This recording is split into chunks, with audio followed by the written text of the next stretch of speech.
Hey guys, good morning to all.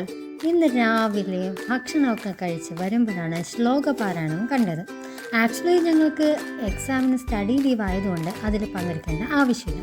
അപ്പോൾ ശ്ലോകപാരായണം ജൂനിയേഴ്സും സീനിയേഴ്സും ചെയ്തുകൊണ്ടിരിക്കുവാണ്.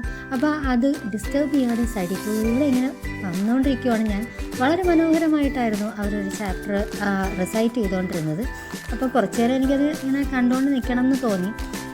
പിന്നെ അതിങ്ങനെ കണ്ടതിങ്ങനെ ഷൂട്ട് ചെയ്ത് പതുക്കെ വന്നു. പിന്നെ പഠിക്കേണ്ട സമയമായിരുന്നു. പഠിക്കണം എന്ന് വിചാരിച്ച് വായിച്ചുകൊണ്ടിരിക്കുന്നുണ്ട്. ഇന്നലെ പറഞ്ഞ അതേ ഡയലോഗ് തന്നെയാണ്.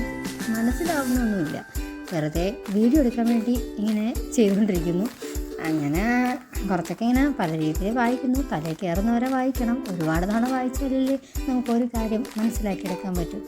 അങ്ങനെ ഭയങ്കര ഉറക്കവും വരുന്നുണ്ട്. കഷ്ടപ്പെട്ട് ഇങ്ങനെ എല്ലാം ഇങ്ങനെ സഹിച്ചിരിക്കുവാണ്. അതിനിടയ്ക്ക് ഭക്ഷണം കഴിക്കാൻ പോയി. ഇനിയിപ്പോൾ വൈകിട്ട് ചായ കുടിക്കാൻ പോകണം. അങ്ങനെ ഇരിക്കുമ്പോഴാണ് മഴക്കോളുണ്ടായിരുന്നു. അപ്പോൾ മഴ പെയ്യുമോ ഇല്ലേ എന്നുള്ള ആശങ്കയിലായിരുന്നു ഞാൻ. അങ്ങനെ പെട്ടെന്നായിരുന്നു വലിയ ഇങ്ങനെ മഴയെന്ന് വെച്ചാൽ ഇങ്ങനെ ഇരച്ചു വന്നുകൊണ്ടിരുന്നത്. ഭയങ്കര ശബ്ദമായിരുന്നു.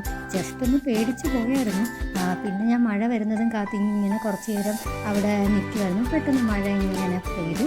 വൈകുന്നേരം ആയപ്പോഴത്തേക്കും ചായ കുടിക്കാൻ സമയമായതിന് ഞാൻ ഭയങ്കര കരഞ്ഞെടുക്കൊണ്ടിരിക്കുകയാണ്. ആക്ച്വലി ഞങ്ങളൊന്ന് പുറത്തുകൂടെ പോയി. അപ്പോഴേക്കുള്ള വീഡിയോ ഇട്ടിട്ട്